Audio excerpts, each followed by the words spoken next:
Well, I have this little miniature, I would say, Craftsman oak chair, probably from the early 1900s show up.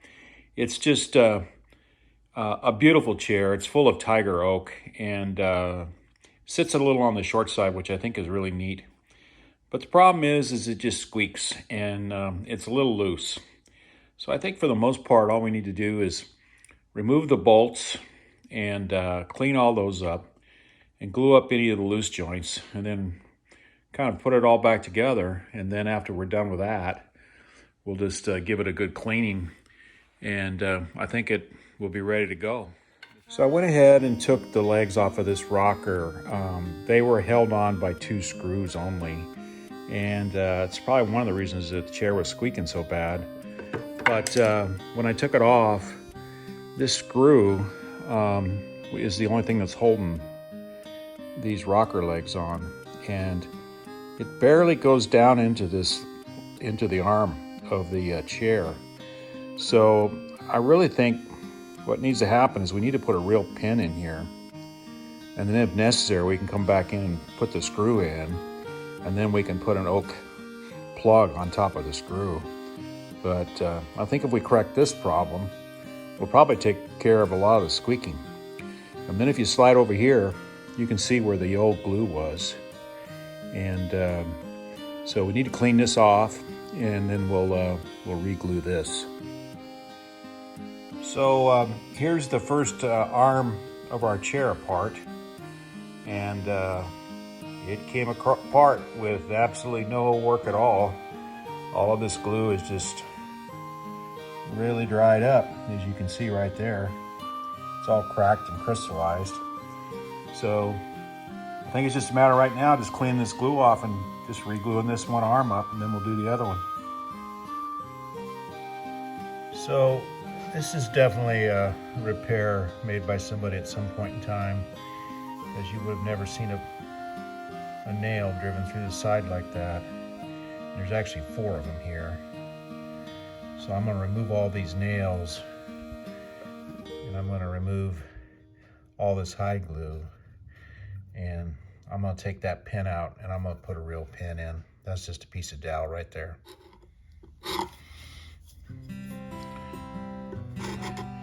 I'm just going to remove some of this old hide glue here.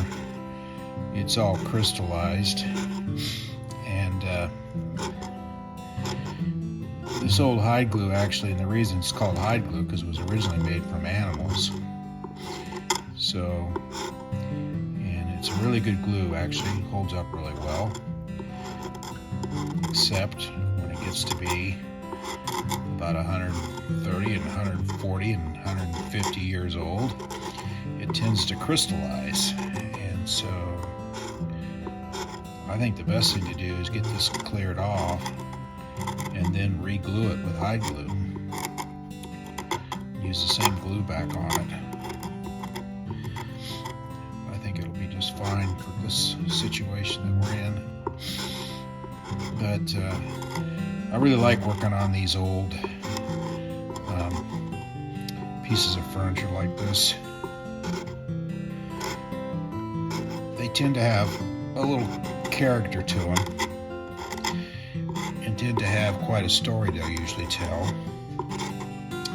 And so when people and their families hold on to furniture like this for a very long time, you don't necessarily want to completely change the whole look of it unless you have to, in case it's just totally falling apart. But for the most part, what you want to do is, do no harm, I guess is what they would say. I just want it to look back the way it did, and so that it'll work good. It still has that antique old style look to it. And I think with this chair, we're going to be able to easily accomplish that. This hole right here has quite a bit of hide glue in it, and I don't want to lose the shape of this hole or the depth. So I find sometimes just using a Forstner bit just to put it in here lightly.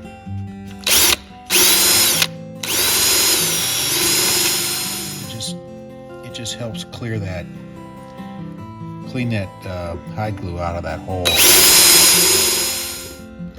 My vise here is a wood vise for woodworking, but I put this shop towel. I don't really have to put a lot of pressure on this arm just to hold it in place while I do this. I put the shop towel in here just to make sure that it doesn't cause any problems to this arm or puts a scratch in it or anything. But it's really, there's not a lot of pressure on this arm right now. It's just kind of holding it so I can just scrape this hide glue off here. So, and I'll just do the same thing. I'll just run that bit in there real quick and just knock that crystallized hide glue out of there.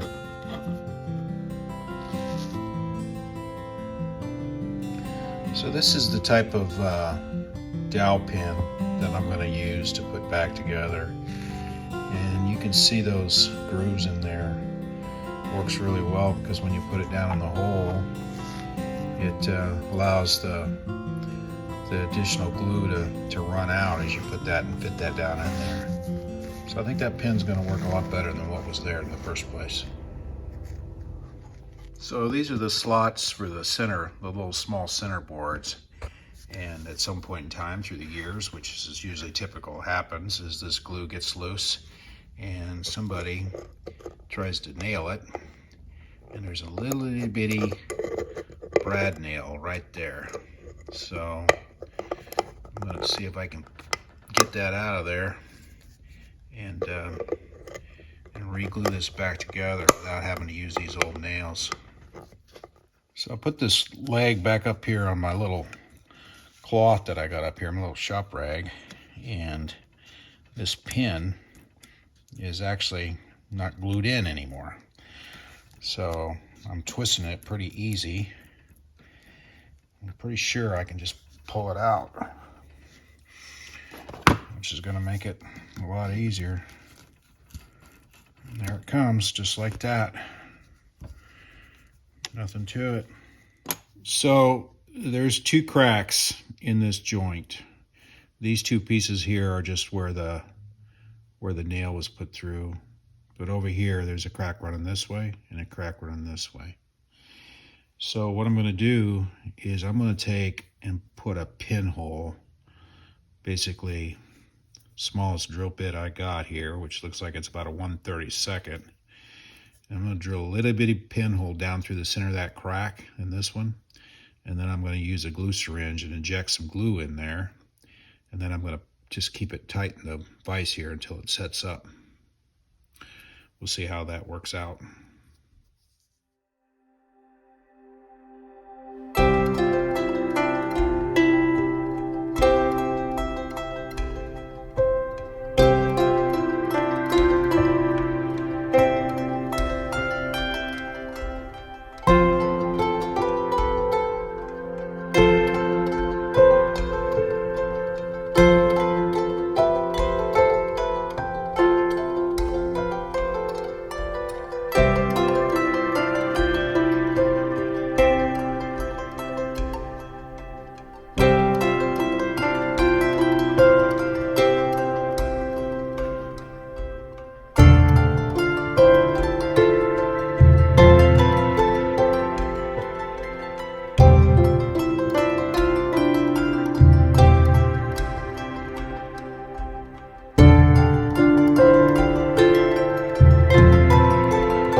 Well, unfortunately, I see this quite a bit.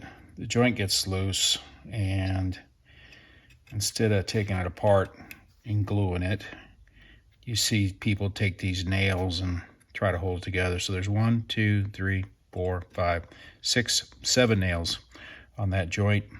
And actually all that did was just loosen that up. So we're going to pull those out and probably cut that off and put a new pin on that as well.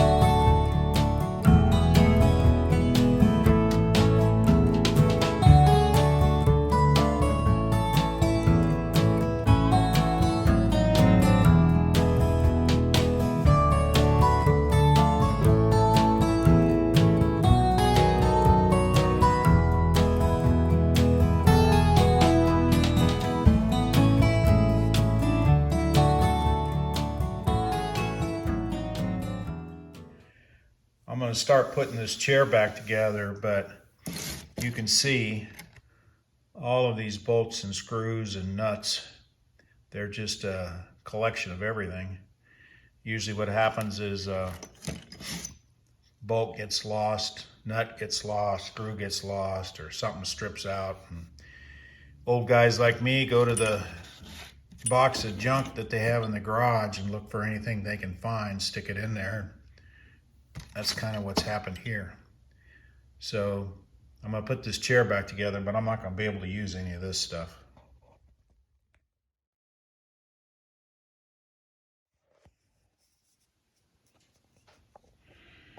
So this is the last piece of the chair I got to reattach, and I've put new pins in here. But the way I usually do this, because I'm usually out in the garage by myself, is I'll leave one side of this chair loose and I'll tighten the other rail in position. And that usually gives me just enough room to flex this leg, as you can see right there. Hopefully you can see that. And which will allow me to slip that in. And then all I gotta do is run a clamp right across it. So let's see how that goes. Okay, this chair is pretty much ready to go, but like most old furniture, and especially oak, because oak is such an open grain, and this is really open grain with this old chair, is we want to remove all the years and years of wax and polish that people put on this. And after that, I'm going to rub it out, and then I'm going to wax it. So hopefully you can see this. This is a piece of Liberon steel wool. It is pretty amazing stuff. You either have to order it online or get it from a specialty woodworking store. But it's really, really soft and it works perfect for this. And this is Liberon wax and polish remover. And it works really good too. So you just put a little bit on this piece of steel wool.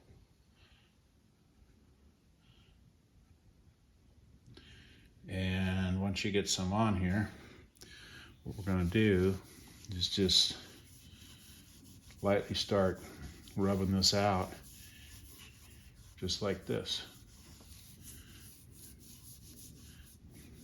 I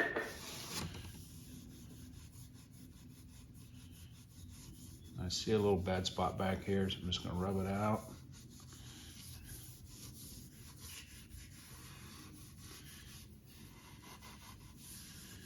So we're going to do the whole chair like this. Let this sit on there for a few minutes so it does its thing.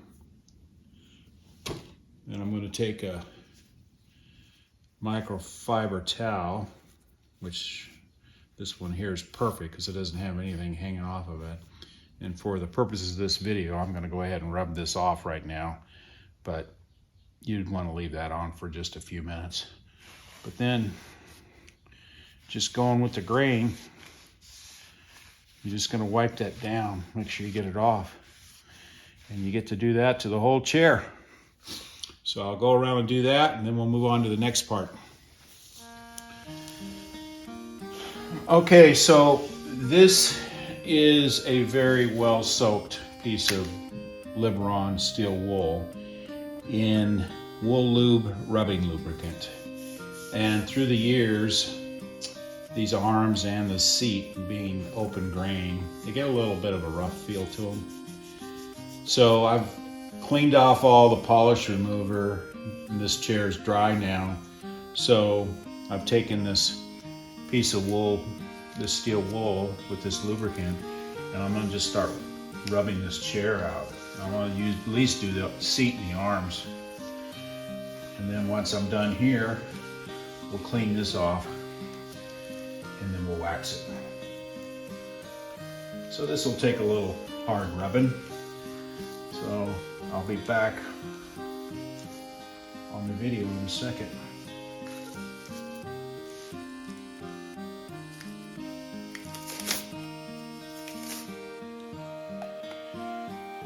Okay, I've got all of this rubbing compound, the rubbing lubricant that I used off, and this chair is just really nice right now.